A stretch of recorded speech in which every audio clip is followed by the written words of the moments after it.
তোমাদেরকে আজকে ইন্ট্রোডিউসিং করাবো পাপায়া পিউরিফাইং ক্লিনজার। এই ক্লিনজারে আছে পাপায়া এক্সট্রাক্ট, যা স্কিনের ডেড সেলগুলোকে সফট করে ক্লিন করতে সাহায্য করে। স্কিনের ভেতরে জমে থাকা ময়লা, ধুলাবালি, মেকআপ সবকিছু রিডিউস করে। কিন্তু স্কিন ড্রাই হয় না একদমই, কারণ এতে আছে ময়শ্চারাইজিং ফর্মুলা, যা ক্লিন করার সাথে সাথে ত্বক হয়ে যায় সফট, ক্লিন অ্যান্ড হাইড্রেট। যাদের skin dullness, roughness and brightness হারিয়ে গেছে তাদের জন্য এটি একটি পারফেক্ট ডিপ ক্লিনজার।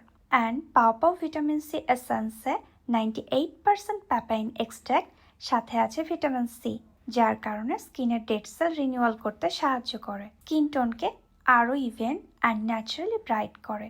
আমি এটা রেগুলার রুটিনে রাখি, তাই আমার স্কিন হয়ে গেছে soft and clean and natural একটা গ্লো। যারা এরকম ন্যাচারাল গ্লো যাচ্ছেন, বাজেটের মধ্যে ভালো স্কিন কেয়ার খুঁজছেন, তাদের জন্য পাপায়া ক্লিনজার অ্যান্ড পাও ভিটামিন সি কম্বো হতে পারে দুর্দান্ত একটি সলিউশন। তাহলে আর দেরি কেন, আজই অর্ডার করতে ইনবক্স করুন। Keep watching hour video. আসসালামু আলাইকুম, আল্লাহ হাফেজ।